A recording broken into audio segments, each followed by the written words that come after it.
অনুরাগের ছোঁয়া আজকের পর্বে আপনারা দেখতে পাবেন আদিত্য হিমাদ্রি বাবুকে নিয়ে একটা মিশনে যায়। সে মিশনটা হচ্ছে সুন্দরকে ধরার জন্য একটা শাল বাগানে। আর সেখানে যাবে বলে সেখানে সুদীপা বুঝতে পেরে গেছে। তখন সুদীপা চিৎকার করতে করতে ওই দিকেই রওনা হয়। তখন দেখে যে ওখানে গিয়ে হিমাদ্রি বাবুকে বলছে আদিত্য, আপনারা সব গাছের আড়ালে থাকবেন, যতক্ষণ আমি না বলবো ততক্ষণ আপনারা বেরোবেন না আর গুলিও চালাবেন না, এসব বলে। তখন ওরা বলে ঠিক আছে, আপনি যখন বলবেন তখনই বেরোবো। তখন দেখা যায় যে ওখানকার সুন্দর আসে আর আদ্রি সুন্দরকে হিমাদ্রিকে বলছে, হিমাদ্রি বাবু আপনি কিন্তু বেরোবেন না। আর তখন সুন্দর বলছে যে ওই বিয়ের নিখোঁজি করেছে, ওই মেয়েকে তুলে নিয়ে আসবে, আমি কলকাতা যাচ্ছি, ওকে আমি বিয়ে করবো না, ফুলসজ্জা করব, ফুলসজ্জা করে ওকে বিক্রি করে দেবো, এইসব বলছে। এই কথা শুনে হিমাদ্রি বাবু না থাকতে পেরে ওখান থেকে বেরিয়ে আসে। আর যে গুলি চালাতে যাবে ঠিক তখনই হিমাদ্রি বাবুকে গুলি চালিয়ে দেয়। আর আদ্রি ওখান থেকে বেরিয়ে আসে আর বলে, হিমাদ্রি বাবু আপনি এটা কি করলেন? সেখানে সুদীপা আর সুদীপার পিসিও ছুটে আসে আর এসে বলে বাবা বলে চিৎকার করে ওর বাবার কাছে বসে। আর ওর পিসিও বলে দাদা গো তুমি কি করলে, তুমি ছাড়া তো এই মেয়েটার কেউ নাই, তুমি কেন এরকম করলে? তখন আদিত্য বলে কিছু হবে না হিমাদ্রি বাবুর, বলে কোলে করে নিয়ে গিয়ে ওখানকার একটা জায়গায় বসায়। আর অ্যাম্বুলেন্সকে ফোন করবো তাই বলে।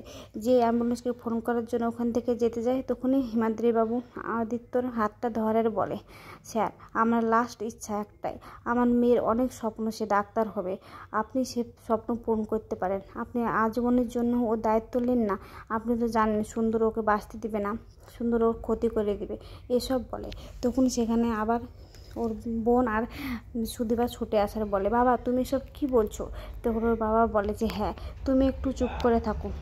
তখন ওর বাবাকে বলে বাবা তুমি কেন এটা করলে, বাবা তুমি ছাড়া যে আমার কেউ নেই, এসব বলে। তখনই ঠিক দেখা যায় যে ওর বাবা মরে যায়। আর ওর সুদীপা চিৎকার করে বলে বাবা বলে চিৎকার করে। অন্যদিকে দেখা যায় যে ওখানকার বসে আছে পরমা একা একা আর বলছে আমি কি করব, আমি আদিত্যকে আবার ফোন করব, এইসব ভাবতে থাকে। দেখা যায় সঞ্চারী এসে পরমার দরজার বাইরে এসে আড়ি পাতে।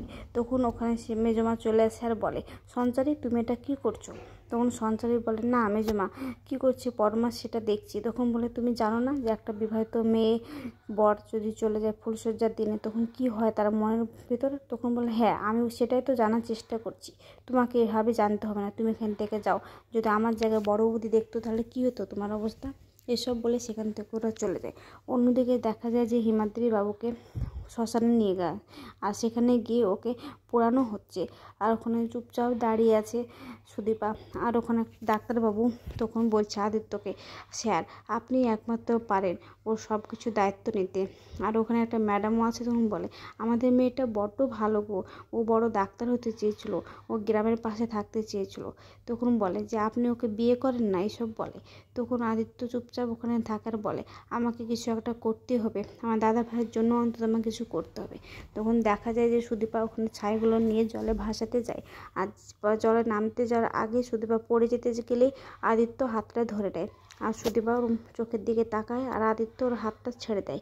তখন বলে আপনার জন্যে আমার বাবার আজকে মৃত্যু, আপনি ডিউটি থেকে নিয়ে গেছেন জোর করে, আমার বাবা রিটায়ারমেন্ট করেছিল, তারপর আপনাকে আমি কখনো ক্ষমা করব না, এসব বলে সেখান থেকে চলে যায়। তখন আদিত্যকর পিসিমা বলে স্যার ও রাগের মাথায় হয়তো এসব বলেছে, আপনি তো জানেন ওর মাথা এখন ঠিক নেই, ওর বাবা সদ্য মারা গেছে, আপনি ওর কথা কিছু মনে করেন না, আমি আপনার পা ধরে ক্ষমা চাচ্ছি, আপনি কিছু একটা করুন, আপনি তো জানেন ওই সুন্দর কিছুতেই দিদিমণিকে টুকতে দিবে না, আপনি ওকে আপনার বাড়িতে নিয়ে যান, এসব কথা বলতে থাকে। তখন আদিত্যবাবু বলে ঠিক আছে দেখছি। ঠিক তখনই পরমার ফোন আসে আর সেখান থেকে ও চলে যায়।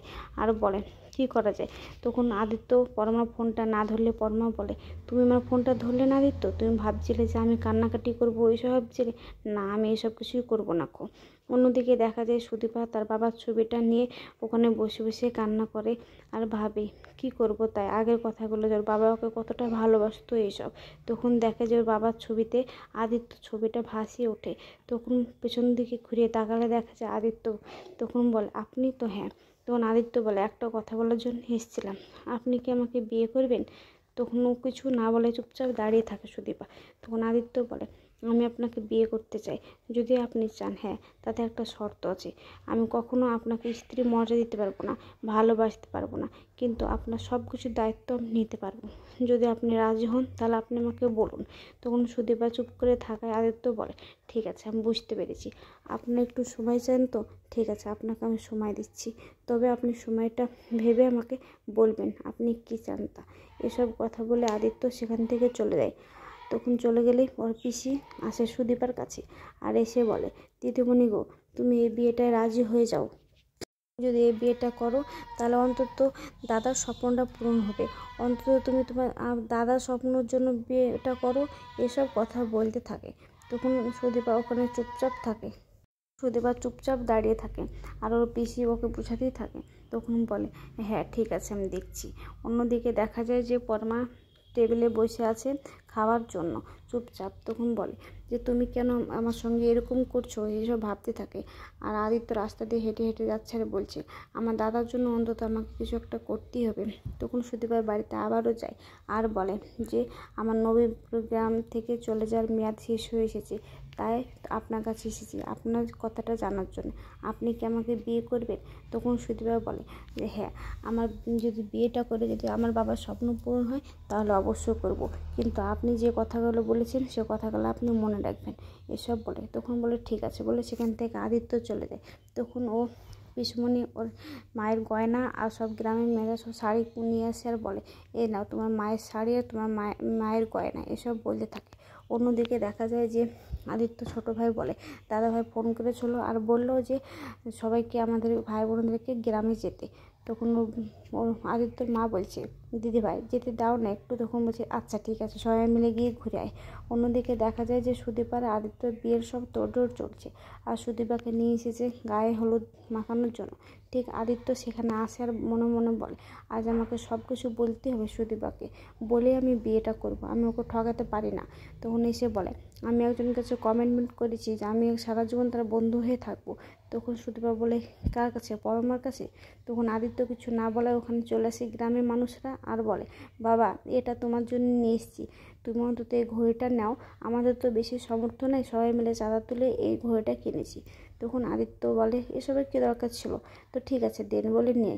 আর তখন ওর ম্যাডাম বলে, আসো তোমার গায়ে হলুদটা আগে হবে, তারপর সুদীপার গায়ে হলুদটা হবে, এসব বলে। অন্যদিকে দেখা যায় যে ওর ভাই বোনেরা আর পরমা চলে এসেছে। তখন একটা গ্রামের ভিতরে আসে আর ওই গ্রামের ভিতরে দুটো লোক আসছিলো একটা ভ্যান গাড়ি নিয়ে, আর সেখান থেকে ওই টাপুরটা পড়ে গেলেই তুলে দেয়। তখন বলে, ঠিক আছে বলে সেখান থেকে নিয়ে চলে আসে। অন্যদিকে দেখা যায় যে আদিত্যর কাছে আসে বিয়ের সব জিনিসপত্র নিয়ে, যেগুলো পরে নাও বলে। ঠিক তখনই ওর ভাই ফোন করার বলে, ছোটদা ভাই আমরা চলে এসেছি, কোথায় আসবো? তখন বলে, ঠিক আছে, একটা বড় মন্দির আছে এখানে, ওই মন্দিরে চলে আয়।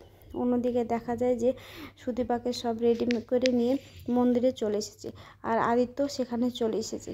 আর ওরা বলছে মালা বদল হবে, ওরা দুজনে মালা বদল করতে গেলে সেখানে চলে আসে পরমাণিক আর বলে, ও আপনার মনে এটা ছিল আদিত্য স্যার, তা আগেই বলতে পারতেন যে মেয়েটাকে আপনি ভুলে ভাগলে নিয়ে যেতে চান, তাহলে এসব নাটকের কী ছিল? তখন আদিত্য বলে, একদম চুপ করুন। তখন সুদীপা বলে, ওইসব কথা হবে না, ওকে মারতে হবে, বলে সুদীপা মারতে লাগে। আমার বাবার জীবনটা শেষ করে আবার এখানে এসেছিস আমার জীবন শেষ করতে? তখন ওর পিসিমা বলে, মারো দিদিমণি, ওকে জোরে জোরে মারো। তখন মারতে থাকে, দিয়ে পুলিশরা ওকে নিয়ে চলে যায়। সুদীপা ক্লান্ত হয়ে পড়ে যেতে গেলে আদিত্য এসে ওকে ধরে নেয়, বলে কিছু হয়নি তো, এসব বলতে থাকে। অন্যদিকে দেখা যায় যে আবার ওরা বিয়ের পিঁড়িতে বসে গেছে আর সিঁদুর দানের সময়ও হয়ে এসেছে। যে সিঁদুরটা পরে দিয়েছে অমনি সেখানে পরমা চলে এসেছে আর এসে বলছে, ও তোমার বিয়ের জন্য আমাকে নিমন্ত্রণ করে ডেকে নিয়েছ আদিত্য, এসব বলে। তখন বলে যে পরমা, তো হ্যাঁ। তখন সেখানে দাঁড়ায় আর বলে, এসে তাহলে পরমা, তো হ্যাঁ তুমি বুঝি সুদীপা। তো আজকের সিরিয়ালটা কেমন হলো, ভালো লাগে?